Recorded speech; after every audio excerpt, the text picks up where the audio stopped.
If you have an interest in horses and love learning more about horses, the horse industry, teaching, or even managing your own horse business, then you're in the right place. We would love you to join us on our mission, which is to improve the lives of horses around the world through the education of riders, handlers, and trainers. So get comfortable, listen in, and enjoy. This has been another episode sponsored by Online Horse College. If you haven't had a look at the wide variety of equine-specific accredited courses, then go to onlinehorsecollege.com and I'll see you over there. Our guest today is Darani Cumming. Darani's a vaulting coach who started a journey doing classical dressage, eventing, show jumping, and then really went into vaulting to do some cross-training and now uses natural horsemanship to help train her lunging and vaulting horses. How are you, Darani? Very well, thanks, Glenys. Good. Darani, I'm sure we're going to have an interesting talk today. I think you've sort of started off, you've done a lot with Nuno Oliveira, first of all, who was an absolute master of horsemanship, and Ramon Guerrero. So I'm sure that you're going to talk a little bit about how you're using the information that you've learned from, the lessons you've learned from them to help you as a vaulting coach. Yeah, definitely. But before we start that, have you got a favourite quote for us or something that you use as an inspirational quote? Yes, I do, Glenys. I can't actually remember where I saw this. I think it might have been on Facebook or, one of those things. But when I saw it, it just leapt out at me and it just said, yes, that's what my whole life with horses is about. And it goes like this. It says, true horsemanship is when your horse trusts you more than their own instincts.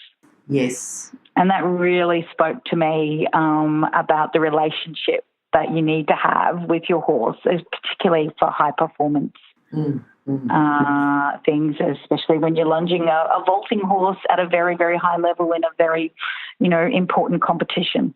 So... Yes, because I'm sure with lots of crowds, horses, their instincts are really saying, get away from those crowds, get away from all this noise, get away from everything. And they've got to trust us. They've got to trust us in so many different ways. We're going to put them into a little tiny box that makes funny noises and you go in one place and you come out in a completely different place. There's trust in so many things that we do with them. Yeah. And when you truly understand the instincts of the horse and, truly understand what they are, you think about, wow, how do they actually trust me enough to cope with all this? Yeah. Tell us about your first memory with horses, Darani. First time you ever remember being with a horse, whether you were riding it or near it or whatever. Do you have a memory or something like that? Yeah, well, I guess I could say I was very, very blessed, very lucky as a child that both my mum and my dad were horse people and had horses since they were young and their mums and dads had as well. So my mum was a great horsewoman. She'd spent a lot of time mustering and riding on a farm, but she also did shows and had show horses, back then. Yep. And she bought me a little Welsh mountain pony called Pebbles. And we kept it down the road at the local showgrounds and she would take me down there 2 or 3 times a week when I was about 3 or 4 years old and just put a little saddle on and lead me around with this little pony. And I remember, having such fond memories and saying to my mum, are we going to Pebbles? Are we going to Pebbles today? So, yeah. Okay. What about going on and you sort of went through a bit of a stage where you were riding, you were like I don't know, what do you call it, a show rider, a demonstration rider, a performance rider? Tell us a bit about that and how you got that job. Yeah, after my, very, very young experience, my mum and my dad and my brother and I were very involved in show riding. So we had ponies and Galloways and, as we got older, we had, that was back in the days of 10 stone, 12 stone, 14 stone hacks. Yep. And we even, had some experiences where we bought racehorses off the track and trained them to be hacks. So that was sort of when all my experience in training with horses really started. Okay. But then how did you actually go to work in a performance stable? Yeah, I guess my mum and dad would probably say she ran away to the circus. When I graduated school, I just decided that I wanted to apply for a job as a senior rider at Andalusia Park on the Gold Coast, and I lived on the Gold Coast. And I got the job as a senior rider. So I spent, I think it was about 4 years there. Yeah. And I never realised what that experience was going to bring to the rest of my life, because I didn't realise at the time, I was working with trainers like Nuno Oliveira, the Portuguese master, and all the Spanish trainers that would come out to help us train the horses. As a senior rider, I got to train my own colt, from scratch, and with the help of the trainers, the Spanish trainers, and Nuno came out twice a year. Yeah. And I remember my first experience with Nuno where we had to do a vaulting program to be allowed to ride the stallions. Okay. And he put us through this rigorous, it was mainly basic seat on a vaulting horse on a circle, but we weren't allowed to sit on a stallion until we could go walk, trot, canter, walk without hanging on with anything. Okay. So we just had to sit bareback on this horse on a circle, and we had to be able to do that. We weren't allowed to grip with our legs. We weren't allowed to hang on to handles. We just had to be with the horse. Yes. And I remember that was just the life-changing thing for me. Yeah, yeah. So your eventing and show jumping, that was before you were working with Nuno? Yes, that would have been my show riding and then doing dressage and a little bit of eventing, probably through Pony Club, and show jumping through Pony Club. Yeah. Okay, now I'm sure it's everyone's dream to just go and become a senior rider somewhere at, Andalusia Park. But what sort of core skills and character traits would they need to get a job there? To say, I plan to be, and even if they didn't have the riding skills, but they had the goals to improve their riding skills to become a senior rider, what character traits and core skills would they need? Yeah, we did have, I was lucky that I was in the first lot of interviews, so I went straight into the senior riding. But even when we were first interviewed, we had a rigorous, time with Nuno. I think it was, we worked 6 days a week. We had 2 horses that we had to look after fully ourselves. So we cleaned their stables, groomed them, rode them, exercised them, prepared them for the show. And any of the younger riders coming through, they were trained the same way. And, everyone worked their way up. The senior riders helped with the younger riders, and they started off on the experienced horses and then worked their way up into being allowed to train a colt, a young horse. But, yeah, I guess just a love where you were really committed to doing this, and also keeping a really open mind and asking lots of questions. Never being too proud to ask questions and change the way you were doing it. Try different things. Mm-hmm. I think it's very humbling, that sort of thing. Training a horse and working your way through that is very humbling. Yeah. I was going to say, what's the best thing about it? You say it's humbling. What do you think is the best thing about being in the industry, working with horses, working with some pretty special horses? Yeah, I think it's the relationship that you build with the horse, and I think sometimes the horses teach you more about yourself than you're actually teaching them. Yeah, I think that's the humbling side of it, and it's about having a conversation with them. Yeah, and I love the way horses can give you that feedback, as long as you're open to it. You've got to keep a really open mind. Yes, yeah. All right, now you've talked about Nuno, you've talked about Ramon. Who else has influenced you? Your parents? My parents, definitely. In the very early stages, my parents have always supported me with everything that I've done with horses, and now I find myself the same parent to my daughter. Yes, who became a top-level high-performance vaulter and competed in world championships overseas. Mm-hmm. And, that sort of being able to be there with her and for her, I learnt so much. But I also think most recently I've worked with some natural Horseman, Ken Faulkner, for example. Yes. Whenever we get a new vaulting horse or a new horse, we go along to his clinics, and we find that the way he communicates with the horses, it relates to on the ground and then onto their back. And it didn't conflict with anything that I had been taught by Nuno or Ramon or Jose Mendez or any of the Spanish trainers that I'd worked with. Okay. What about horses?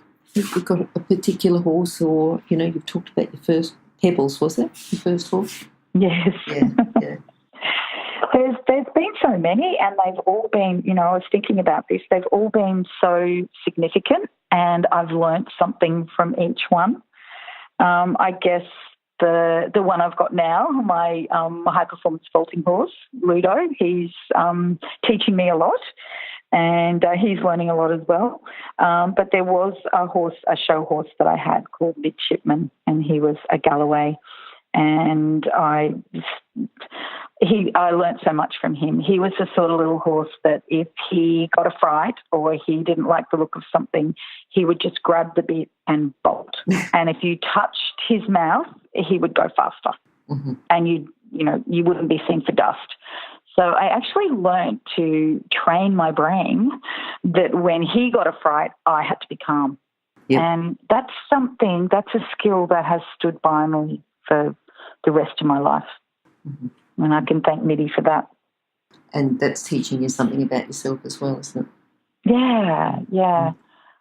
I still remember the work I had. I was in the running for Champion Galloway at Brisbane Exhibition. And he was going really well. And then in the middle of my workout, and there was, other horses that were waiting to work out, they landed a parachute with green in the middle of the arena. I thought you were going to say the trot started or something. They started the race. Not a parachute with green smoke. Wow. And I saw it coming, and I just had to tell myself, okay, he's going to see it, he's going to jump, but don't grow his mouth. Just breathe out and relax and just go with him. And he actually cantered on the spot for about 3 strides, and then he came straight back into his workout. And it was probably my proudest moment. Wow. He ended up getting reserve champion instead of champion because he did that in his workout. And I was just like, I didn't care. I was just so proud of how he'd handled it. So, yeah. That was going to be the next question. It's your proudest moment, but you've just talked about it. Yeah. Sorry. That's okay. Thinking about, because your daughter's done quite well as an FEI vaulting rider, what's the biggest challenge that the vaulting riders have to get to that level? In Australia, it is really difficult to get good horses. Mm-hmm. And I think there's a lot of really talented vaulters out there, but it's trying to get that consistency of being able to train on that horse and get to know that horse. And it's really important that you're able to get to know the movement and get to move with the horse and be in harmony with the horse.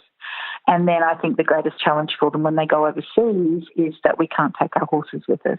Mm. So my daughter, when she was competing at World Championship level, had 3 weeks to get used to the horse. Mm-hmm.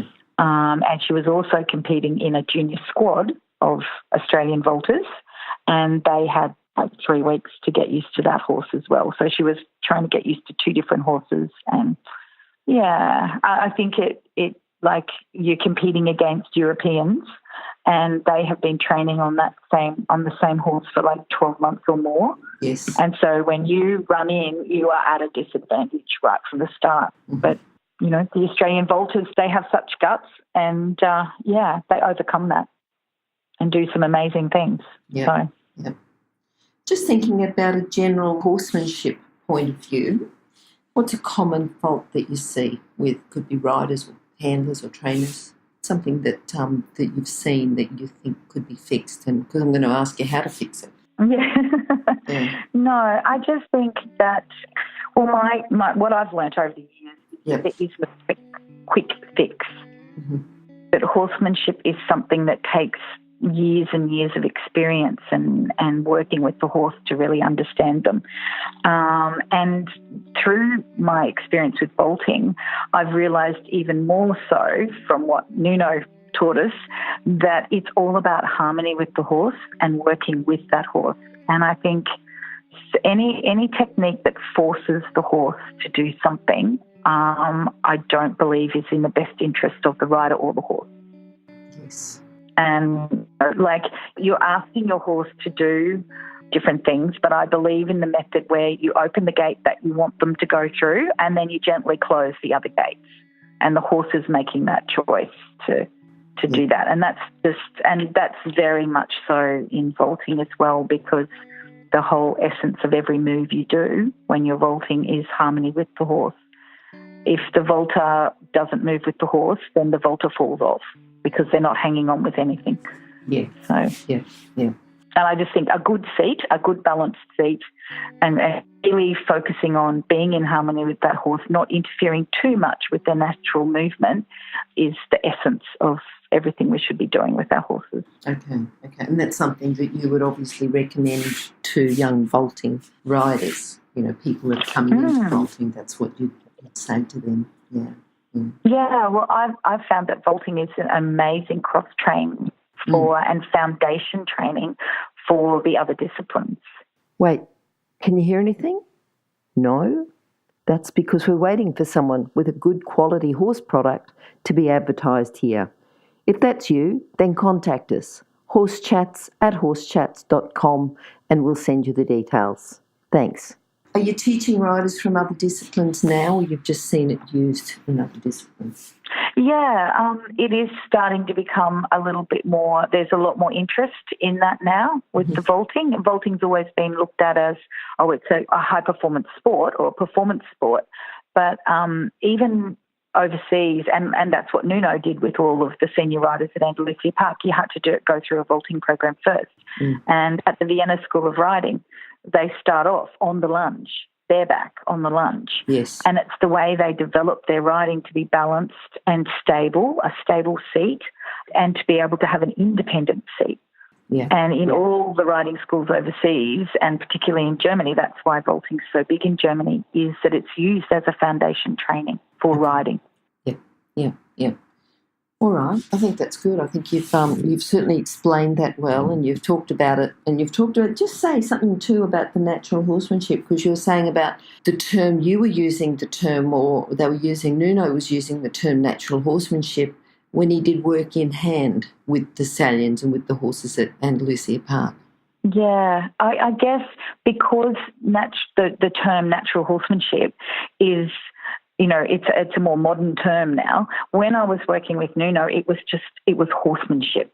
All the techniques that you see now in natural horsemanship, which I think is great, and people are starting to recognise it now as a way to communicate with the horse, I saw used as, that was how Nuno worked with horses. So I can relate to it all. Yep. Okay, now, Darani, have you got a book that you could recommend to our listeners, something that you think would complement their training? I'm reading one at the moment called The Power of Horses to Heal, Riding Home by Tim Hayes. Okay. And I'm really enjoying it because he's talking a lot about the relationship between humans and horses. And I'm actually have done a little bit of work with kids with complex trauma. And the natural horsemanship, just working with horses and doing a vaulting program with them. And I've seen just amazing transformations through that. So reading this book by Tim Hayes, it's really given me a lot of inspiration and confidence in what I'm already doing with the horses and the children. Yeah. I'm still reading it, but I'm finding it just, it's really everything in there I can sort of really relate to in my journey. Yep. And remember, you can find all the books recommended by our guests at horsechats.com/books. You can have a look at the guest page for the individual book they recommended, or just look at the recommended books by order of popularity at horsechats.com/books. I'm also, at the moment, helping Ramon Guerrero write his book. Oh, good. Yep. And that's really been a really wonderful journey for me because Ramon and I have worked together for the past 5 or 6 years with my horses. Yep. And now he's starting to put it all together, all that experience that we've had and that he's had training other horses as well. Yeah. He goes back to Spain every year and has experiences over there. And, we're putting it all together into a book. When's the book out, Darani? Well, we're still working on it. Yeah, okay, so no date yet. Mm. No, within the next 12 months. Okay, we'll have to get you to come back and talk and maybe get them on as well just to talk about the book and give us some more details about it. It'd be good. Yeah. Yeah, that'd be great. Yeah. Okay. Apart from the book, because you've talked about that, what else are you looking forward to over the next 12 months, 2 years? Yeah, I'm really hoping to expand my learning and my work with young people with complex trauma. Mm-hmm. For the last few years, I've been working at the Carbrook Animal Assisted Learning Centre, just near Brisbane. Yep. It's all animals, but particularly with the horses. And we've been running a vaulting program, and we've been running an interactive working around horses and using horses like therapy for these kids. And I'm just learning new things every day, and I'm really enjoying the reward that's involved in helping these kids. How did you get involved with them? Was it through the vaulting? Yes, in a way. They were looking for someone that had a few horses that we do some activities with these kids. Yep. And I just started with basic beginner vaulting. I was running holiday programs basically for kids with disabilities, mainly. Yep. And my girlfriend that has a couple of horses with me, she is a physiotherapist and she did hippotherapy. Okay. And I was a hippotherapy horse handler. So we started doing stuff together that way with the riding for disabled. Okay. That's interesting as well. Yeah. Yeah. We should probably get you back and talk about the hippotherapy. Yes, that's another amazing thing that horses can really bring to humans. Yeah. Darani, in a few sentences, if you could summarise your philosophy with horses into a lesson today, or into a message for our listeners, that would be great. There's a little saying that I have with the children or the young people that I work with, and it's called KFC. And I always go, KFC, not greasy chicken. It stands for kind, firm and confident. Yep. And what the horse wants from you is to be a good leader, someone that's trustworthy, someone that's honest and someone that's consistent.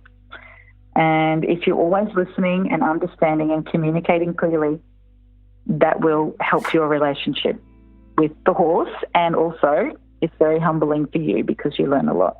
Yeah. All right. Darani, how can people contact you? What's the best way? We have an email for our vaulting club called Ella Springs. So at ellasprings777@gmail.com. And then for the Carbrook Animal Assisted Learning Centre, we have a website that's equinelearning.org.au. All right, and those details also will be on horsechats.com/Darani Cumming, or else go to horsechats.com, search for Darani or search for Cumming. Darani, thank you for talking to us today. I'm actually looking forward to talking to you again about the hippotherapy. I think, just all the tips and all the, coming from a slightly different angle from other vaulting coaches and a slightly different background as well from other vaulting coaches. I don't think there would be too many that can say that, you got introduced by Nuno probably, but I think that's really good, and it's great that you're learning the horsemanship, and it sort of carried you right through, and you're able now to give back to some people who can really benefit from it. So thanks for chatting to us today, and hopefully we'll talk to you again sometime soon. I'd love that. Thanks, Glenys. Thank you. Bye. Bye. Now, if you're still there, you probably know that I'm absolutely passionate about education within the horse industry. That's why I host this podcast.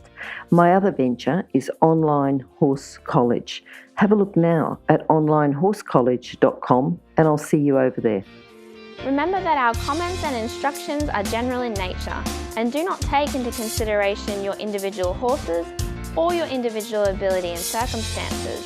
If you enjoyed this podcast, then please leave your comment below.